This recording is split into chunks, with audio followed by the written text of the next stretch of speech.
Do you know why you wanted to become an astronaut? It, I guess, was the epitome of the perfect job for a fighter pilot or a test pilot. It enables you to go faster, higher, further. And I think that is what my life was all about. If there was an opportunity to try and do something, I wanted to try and do it. Well, you were selected for the last Gemini flight, which was very successful, and then you were selected for the Apollo, for the first Apollo moon landing. How did that come about now? Well, in between the two missions, I was on the backup crew for Apollo 8, which was the first flight that orbited around the moon, if you remember Christmas in 1968. Neil Armstrong and I were on the backup crew for that mission. And shortly after that, there were two more missions necessary before the first landing mission could take place. And the way that the rotation of crews went, we knew that there would be at least that many before we might be on as a primary crew. And it turned out just right that we waited two missions and were on Apollo 11, and Apollo 11 was selected to be the first landing mission. Really, the point I'm trying to make is that we were fortunate by just being in the right place at the right time, rather than any specific quality that either Neil or I or Mike Collins had to single us out as being more desirable than anyone else was for that flight. We were just lucky. Now, the three astronauts who were going on the first moon land, not the first moon landing, but on the first orbit around the moon, they all perished while waiting on the launching pad. There was a flash fire. When it came to your turn to lie on the launching pad and wait to go up into the atmosphere, were you not a bit apprehensive? We were fighter pilots, we were test pilots, and if we were uncomfortable with dangerous adventures, dangerous portions of the mission, if we were uncomfortable with the point that an engine might fail on an airplane shortly after takeoff, you'd get out of that business. You wouldn't stay in it. So we learned that there was really no place for apprehension and fear in our business. Did you never allow yourself to think, well, we're going on a trip which nobody's ever been on before, we may never get there, and even if we get there, we may never come back? Didn't you think this?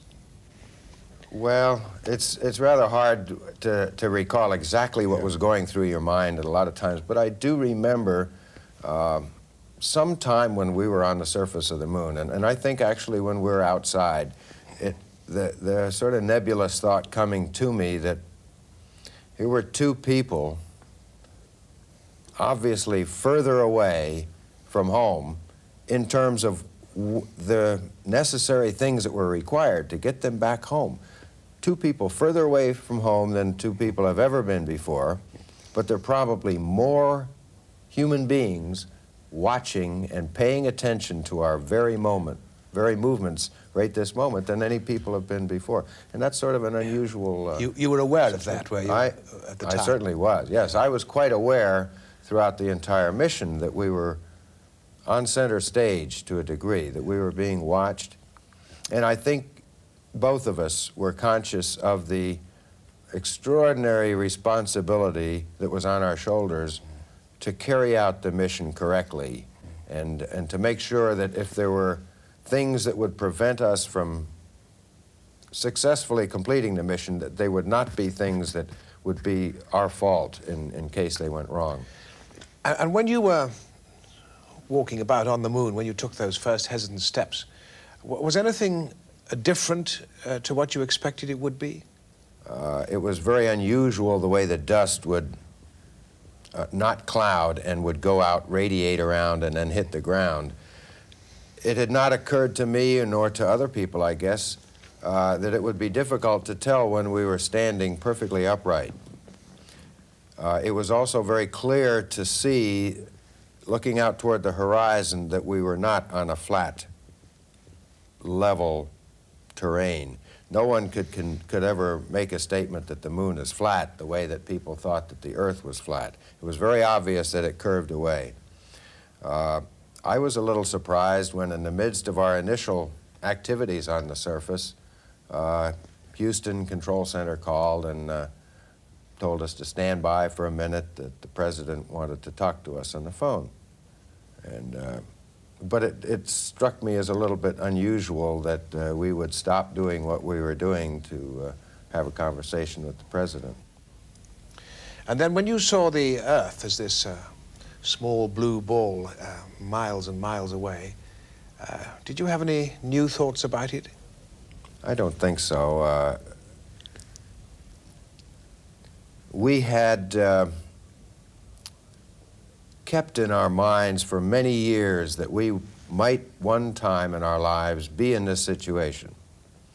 And I think once selected for the mission, we had a lot of time to think about what our thoughts might be. And I don't recall any spur-of-the-moment unusual thoughts. It did occur to me that as I looked up to see the Earth, that it was very small, even though intellectually I knew that it was 4 times larger in the sky than the moon appears to us at night. It still, since that was home, it looked rather small and a long ways away.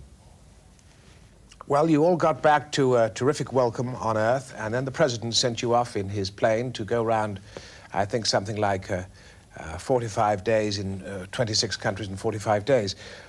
How did that work out for you and your wife, because she had to go along too? That was a very hectic period. It was 45 days visiting about 25 different cities. And the whole idea of being involved in a press conference or airport welcoming remarks or appearing at a men's luncheon, Rotary Club, something like that, preparing to be able to say what I felt the people wanted to hear, many times was just a very prolonged agony for me. So much depended on just how much of an extrovert, how good you were at being comfortable discussing things in front of an audience. If that made you feel comfortable, you were a hit. If it didn't make you feel comfortable, then I feel that you were in for a rough time and a lot of agonizing moments. You see, I didn't feel like I was ideally suited in that role. I felt that as an engineer, as an academic person, as a fighter pilot, I was suited to that profession. As an astronaut, I worked well. As a public figure, I didn't care for that role, and I didn't care for the way I felt I performed in that role. Didn't you say to your wife at one moment, we're never going to be the same again, or did she say that to you? One of you said it, didn't you? Well, either one of us could, and we never were the same. I've heard some reporters ask the astronauts if going to the moon had any impact on their life. And I can't for the life of me understand how they could possibly say that it really didn't change my life. Did you never think of asking to be released, of getting out and saying, this is no good, I can't do this sort of thing? Well, I had somewhat of a taste of what the public life might be like following my first space flight in the Gemini program.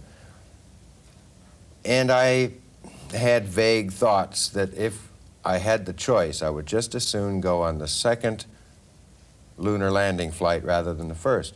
But as it turned out, I had no choice. By the time that we were selected for that mission, it would not have been fair to the space program or to other people for me to make any choice about my own selfish desires. Do you think if you had gone on the second lunar landing, your life might have turned out rather differently? I don't think the trauma of readjustment would have been anywhere near as great. And to that degree, I think what other changes came later might not have been come about perhaps as soon or would have been as severe, perhaps. Buzz, tell me about those changes, because after you went back to the Air Force and you became commandant at Edwards Air Force Base, and then trouble started. Now, what exactly did happen? Well, in looking back on it, I just feel that from the time the mission was over, for the next couple of years, I was in a period of just discomfort that I characterized as depression or despair, anxiety, apprehension, questioning my own ability to perform. Since then, I've learned to characterize it more as a fear, a concern that I would not measure up to my own standards, that I wouldn't look good in front of people. And I think that that's not something that astronauts alone share. Many people have those same fears, and they may call them depressions. They're periods of discomfort. And it was pretty much straight depression during those 2 or 3 years before I was hospitalized at an Air Force base for psychiatric evaluation. There were periods of excitement when I would travel and meet different people or get wrapped into something that had nothing to do with my job at that point. Generally, the day-to-day activities I didn't care for because I didn't care for the way I was apparently measuring up to my own high standards. You talk about the depression that you suffered at this time. What form did this depression take? Well, depression that I experienced was in the form of a fear, a desire to stay inside of yourself, not to go out and talk to people, a very self-conscious feeling, one that would lead you to wanting to stay in bed and not get up at all, to be afraid to open the door and go out and shop in the market, to be very conscious of other people watching you, almost a paranoia. And since then I've learned that a lot of alcoholics experience this kind of fear and concern and apprehension and share the same self-centeredness. And what it really is a self-directed concern. It's a very inflated ego, but it's directing all of your attention inside. And even though it's so uncomfortable, the way that you get out of this fear and depression is by getting out of yourself, getting involved in activities that slowly get you to start thinking about other people. To the extent that you can begin to help other people, then you can begin to not be so concerned about your own thoughts. Well, then you sought help, as you've explained, from the psychiatrists, and what did you learn from them? I'm not sure really what I learned. I learned that it was okay to not be perfect all the time. And that in itself gave me a bit of relief. To having been demanding perfection out of myself and then seeing that I couldn't do that, and then learning that it was okay to do that, and it was also all right to tell people about that.